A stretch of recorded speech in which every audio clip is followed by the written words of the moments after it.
खुलुमबाय नोंथांमोनखौ बयखौ बरायबाय। दिनै 24 जानुवारि 2023 बारायजा मंगलबार। दिनै बाथौ फुजा। फैदो दिननि खौरांफोरखौ बेखेवनोसै। चिरां डिस्ट्रिक्टनि सिङाव थानाय मैनागुरि आरो गेवलांगुरि गामियाव हाखौ लानानै बेले बेजे थासारि सोमजिदों। सोरबा हारसिं मानसिनि थाखाय रावनोबो हाखौ हगारनो थाखाय राजि नङा। गामिनि रायजो राजाफोरा रायजोफोरनि हाया रायजोफोरनि आखायावनो थानांगौनि थाखाय दाबि खालामदों। चिरां डिस्ट्रिक्टनि सिडली बेंखननि सिङाव थानाय काजलगावनि सा फारसे थानाय मैनागुरि आरो गेवलांगुरि गामिनि दखलाव गोदो गोदायनिफ्रायनो गोथै गारग्रा हाखौ माइनाव मुंनि सासे सुबुङा गावनि मुङाव नामजारि खालामनो नागिरनायखौ लानानै रायजोफोरा गोख्रों हेंथा खालामदों। लोगोसे बे हाखौ सोरबा सासे सुबुंनो फेरलाबसेबो हगारना होनाय जानाय नङा होननानै रायजोफोरा रोखा बुंथिदों। दिनै बाथौ फुजा।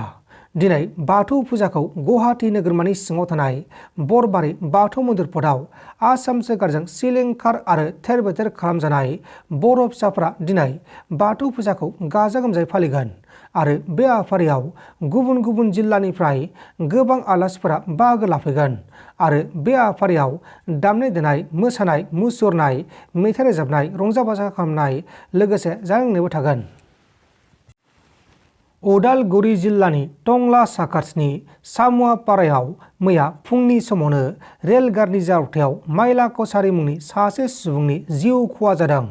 माइला कसारीया तराबारि गामिनि थागिबि आरो माइला कसारीया मैया फुंनि 11:30 रिंगासो समाव रेल लामाखौ बारनो नागिरदोंमोन। बेहायनो बे जाथाया जादों आरो माइला कसारीनि खोमाया एसे गाज्रिमोन होननानै मिथिनो मोननाय जादों। आसाम पुलिसा गुलि गावदों।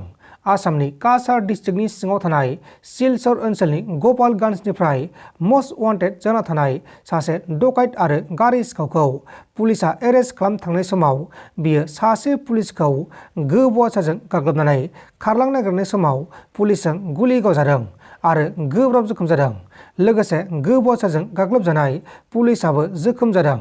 बे समाव गुलि गावजानाय दुथांखौ फाहामसालियाव फाहामथाय होगासिनो दङ।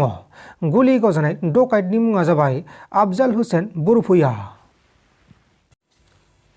मोनसे दुखुनांथाव आरो सोमोनांथाव जाथाया सोराङाव फैदों। गावनि बिफाखौनो फिसाज्लाया ड्राग्स दौदों, अदेबानि ड्राग्सनि बिजि थुदों। गुवाहाटी नोगोरमानि सिङाव थानाय नुनमाथि ओनसोलनि बापुजि नोगोराव सासे दुथां फिसाज्लाया गावनि बिफाखौ ड्राग्स जाहोना बिफानिफ्राय रां खावदों आरो बिफानि रांखौ खावनानै गावनि बिसिखौ लाना गोमानानै दं होननानै मिथिनो मोननाय जादों आरो बे जाथायनि सायाव न'खरनि मानसिफोरा पुलिसनो केस बोनाय जादों। बिफाखौ ड्राग्स दौग्रा दुथां फिसाज्लानि मुङा जाबाय राहुल दास। राहुल दासआ बिफानिफ्राय गासै 3,50,000 रांखौ खावना लांदोंमोन। लोगोसे गावनि बिसिखौबो लाना खारदों।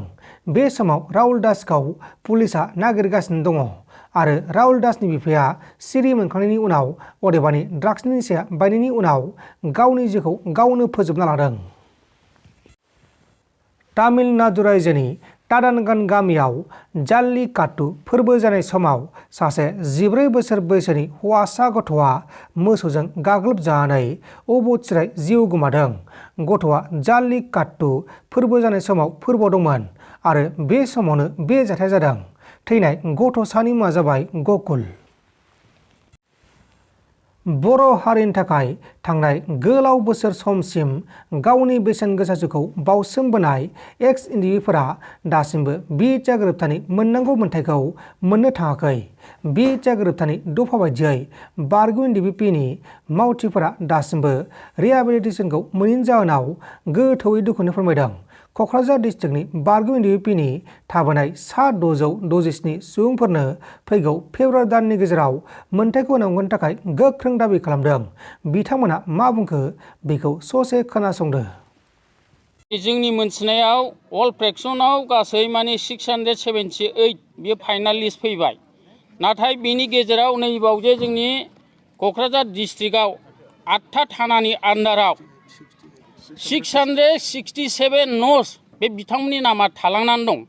दा बेनि थाखायनो फि हिसाबै बिनि थाखायनो जोङो दिनै प्रेस मिटनि गेजेरजों आङो खुलुमनानै बुंदों माने प्रमद सार आरो चिफ मिनिस्टार सारनिसिम जाहाथे नैबे जोंनि 667 न'स बे बिथांमोननि रिहेबिलिटेसना इमिडियेट जानांगौ। आं दिनै बे प्रेस मिटनि गेजेरजों गले गले खावलायदों जाहाथे नोंथांमोना फैबाय थानाय फेब्रुवारि दाननि गेजेरावनो नैबे थालांनाय 667 न'स बिथांमोननो गोख्रैनो रिहेबिलिटेसनखौ होयो बेखौ आङो नोंथांमोननिसिम गुरैनो खावलायनाय थाबाय। मानो होनोबा जोङो क'क्राझार जिल्लायाव 8था थाना दं। बे 8था थानायाव जोंनि गासिबो नाम डकुमेन्ट थाहैजोब्बाय। दाजाथों माबा मोनसे केस जाफ्लांनानै जेला सेला हमजायोबा पुलिसनि लावथिया जोंनि बिखुङाव गोग्लैगोन। दस्रानाव जेसेबां गोलैगोन खिन्थु जोंनाव बांसिन गोलैगोन। मानो होनबा जोंबो एक्स एनडिबि नाम लानाय, जों एक्स एनडिबि नामैनो जोंना थानायाव भेरिफिकेसन जाखाबाय। नोंथांमोन दासिमनि माखासे खौरांफोरा बेखिनिनोमोन। बेखिनिसिम नायनायनि थाखाय नोंथांमोननिसिम रोजा रोजा साबायखर। गोजोन्थों। एसेनोसै। जै बर' हारिनि